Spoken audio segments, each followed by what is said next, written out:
नमस्कार, प्रभा साक्षी news centre पर आप सभी का स्वागत है। लोकसभा चुनाव के दौरान बीजेपी और एनडीए को महाराष्ट्र में तगड़ा झटका लगा था। उस समय बीजेपी के खराब प्रदर्शन की जिम्मेदारी लेते हुए देवेंद्र फडणवीस ने उप मुख्यमंत्री पद से इस्तीफे की पेशकश करते हुए पार्टी से खुद को संगठन के काम में लगाने की गुजारिश की थी।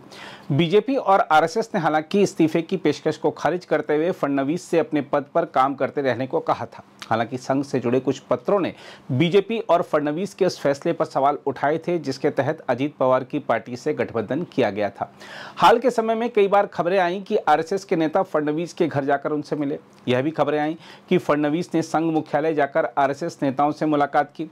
हालांकि इन मुलाकातों के उद्देश्य को लेकर कभी कोई पुष्ट खबर बाहर नहीं आई, जिससे सिर्फ अटकलें ही लगती रहीं। अब इन मुलाकातों के बारे में संघ के बेहद करीबी माने जाने वाले महाराष्ट्र के उप मुख्यमंत्री देवेंद्र फडणवीस ने खुद खुलासा कर दिया है। अंग्रेजी समाचार पत्र द टाइम्स ऑफ इंडिया की रिपोर्ट के मुताबिक समाचार पत्र से बातचीत में फडणवीस ने कहा है कि लोकसभा चुनाव में राज्य में बीजेपी को झटका लगने के बाद उन्होंने विधानसभा चुनाव में अराजकतावादियों और वोट जिहादियों से लड़ने के लिए संघ से मदद मांगी थी।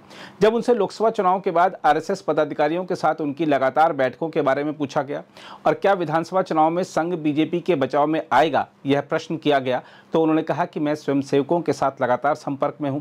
याद रखें, आरएसएस किसी भी राजनीतिक दल के लिए खुले तौर पर काम नहीं करता है।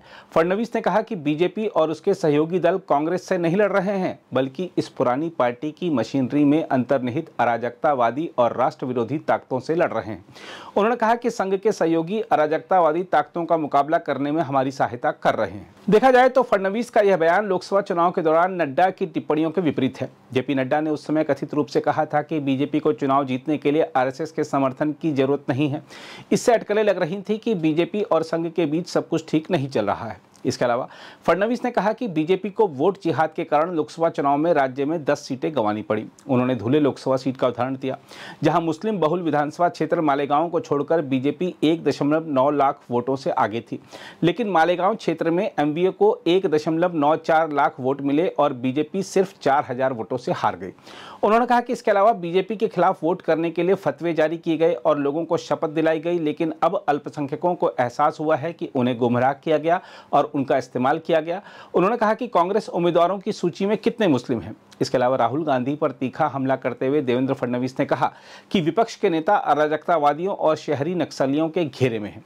उन्होंने कहा कि राहुल गांधी अब कांग्रेसी नहीं रह गए हैं, एक कम्युनिस्ट से वह वामपंथी उग्रवादी विचारक बन गए हैं। उन्होंने कहा कि राहुल गांधी अब पारंपरिक नीले रंग की नहीं बल्कि लाल आवरण वाली संविधान की प्रति दिखाते हैं।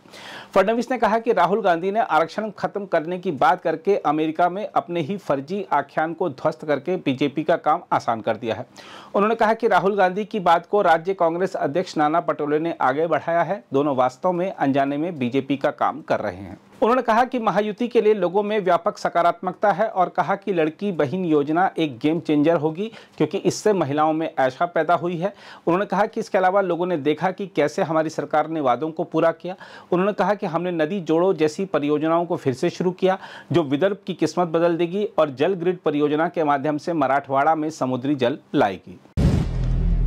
अगर आप भी लेना चाहते हैं देश दुनिया की तमाम जानकारी तो आज ही सब्सक्राइब करें हमारे चैनल को। साथ ही नीचे दिए बेल आइकन को जरूर दबाएं ताकि हर अपडेट आप तक पहुंच सके।